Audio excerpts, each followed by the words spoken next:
తక్కువ పెట్టుబడి పెట్టి లాంగ్ టర్మ్లో మంచిగా డబ్బులు సంపాదించాలి అనుకునే వాళ్ళకి ఈ మిల్క్ షేక్ బిజినెస్, ఈ మెషిన్ కొనుక్కోవటం కానీ, దీన్ని ఆపరేట్ చేయడం కానీ, దీని ద్వారా బిజినెస్ చేయడం కానీ బెస్ట్ ఆప్షన్ కిందకు వస్తుంది.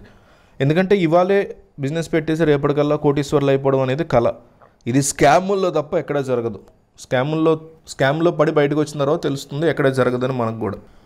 1,20,000 నుంచి 1,80,000 వరకు వన్ టైం ఇన్వెస్ట్మెంట్ చేయగలం మేము అనుకునే వాళ్ళకి ఇది ఒక మంచి బిజినెస్ ప్లాన్ కింద మనం కన్సిడర్ చేసుకోవచ్చు. మీరు పెట్టినటువంటి ఇన్వెస్ట్మెంట్ని తేలిగ్గా 5-6 నెలల్లోనే వెనక్కి రాబట్టుకోగలం. 6వ నెల నుంచే మీకు ఖచ్చితమైనటువంటి ప్రాఫిట్లు ఉండే అవకాశం కూడా ఈ బిజినెస్లో ఉంది. మిల్క్ షేక్ స్టాల్స్ కానీ, మిల్క్ షేక్ పాయింట్స్ కానీ, మిల్క్ షేక్ కెఫే కానీ అని పిలుస్తాం అన్నమాట. దీన్ని ఒక హెల్దీ డ్రింక్ లాగా మిల్క్ షేక్ని చాలామంది కన్సిడర్ చేస్తూ ఉంటారు, ముఖ్యంగా ఎండాకాలంలో. ఆంధ్రప్రదేశ్, తెలంగాణలో దాదాపు మీకు ఎక్కువ కాలం ఎండ అనేది ఉంటుంది. 365 రోజుల్లో 250 రోజులు ఖచ్చితంగా ఎండ అనేది మనకు ఉంటుంది. ఎంత కాదనుకున్నా 200 రోజులు మాత్రం బగబగ మండే ఎండ ఎనీ సీజన్లో మనకు ఉంటుంది. ముఖ్యంగా యువత, స్టూడెంట్స్ తమ యొక్క కాలేజ్ గ్యాప్లో కానీ, లంచ్ బ్రేక్లో కానీ, ఫుడ్ తిన్నాక కానీ, ఫుడ్ తినే ముందు కానీ, టీ తాగాక, ఇట్లా ఇది తాగడానికి స్పెషల్ టైం అంటూ లేదు. సాయంత్రం తాగాలి, పొద్దున్న తాగాలి అని. ఒక్క మిల్క్ షేక్ తాగుదామా, కాస్త తక్కువ ప్రైస్లో వస్తుంది కదా అనుకుంటే హ్యాపీగా వచ్చి తాగేస్తున్నారు. ఒక మంచి డౌన్ లెవెల్ ఫ్రిడ్జ్ ఒకటి కొనుక్కోవాలి. మనం జ్యూస్ షాపుల్లో చూస్తుంటాం కదా, ఐస్ క్రీమ్ షాపుల్లో చూస్తుంటాం ఫ్రిడ్జ్. అట్లాంటిది ఓపెన్ డోర్ ఫ్రిడ్జ్ ఒకటి కొనుక్కోవాల్సి ఉంటుంది. దాంతోపాటు ఒక 3 మిక్సర్లు కొనుక్కోవాలి, మంచి కంపెనీవి. బేసిక్ లెవెల్లో మంచి సీటింగ్ ఇవ్వగలిగేటువంటి ఒక షాప్ని మనం ఎంచుకోవాలి. చిన్న స్టాల్ అయినా పర్లేదు, బట్ ఒక్కసారిగా 6 వరకు కూర్చునేటువంటి వెసులుబాటు కలిగించే సీటింగ్ సౌకర్యాన్ని మీరు ఏర్పాటు చేసుకోవాలి.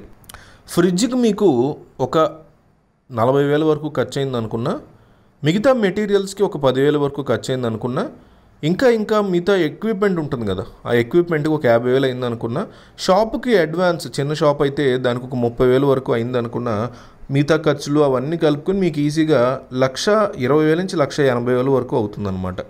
మిల్క్ షేక్ని ఇప్పుడు తయారు చేయడం చూద్దాం. మిల్క్ షేక్ అనేది మనమైనా తయారు చేసుకోవచ్చు, లేదంటే వర్కర్ని పెట్టి వాళ్ళ ద్వారా అయినా తయారు చేయించుకోవచ్చు. ఇది చాలా తేలికైనటువంటి అంశం.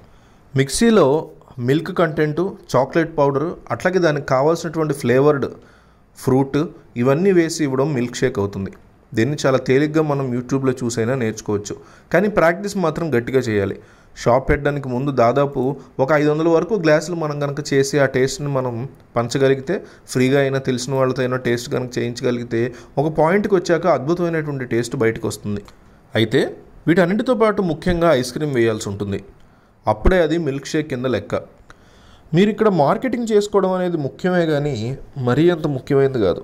మీరు ఆ సెంటర్లో పెట్టాము అనేటువంటి ప్లేస్ ఏదైతే ఉందో, ఆ సెంటర్ అందరికీ గుర్తించబడేటువంటి సెంటర్ అయి ఉంటే చాలా ఈజీగా మీరు అక్కడ మార్కెటింగ్ కూడా చేసుకోగలుగుతారు. ఇప్పుడు ఒక మిల్క్ షేక్ని మనం చాలా తేలికగా 70 రూపాయలకి అట్లా అమ్మేసుకోవచ్చు. మనం రోజుకి 100 మిల్క్ షేక్లు అమ్మగలిగిన, మీకు ఒక్కొక్క మిల్క్ షేక్ మీద 30 రూపాయలు, 20 రూపాయలు లాభం పెట్టుకున్నా, తక్కువలో తక్కువ 20 రూపాయలు లాభం పెట్టుకున్నా చాలా తేలిగ్గా మీరు మంచి అమౌంట్ని ఒక రోజులో సంపాదించగలుగుతారు. తద్వారా మీరు పెట్టినటువంటి సొమ్ముని తక్కువ టైంలో 5-6 నెలలు, గట్టిగా మాట్లాడుకుంటే ఏడాదిలోనే వెనక్కి రప్పించుకోవచ్చు. ఆ తర్వాత పెట్టేటువంటి ప్రతి డబ్బు కూడా మీకు ప్రాఫిట్ కింద లెక్క. ఒక ఏడాది గట్టిగా కష్టపడితే లైఫ్ మారిపోతుంది.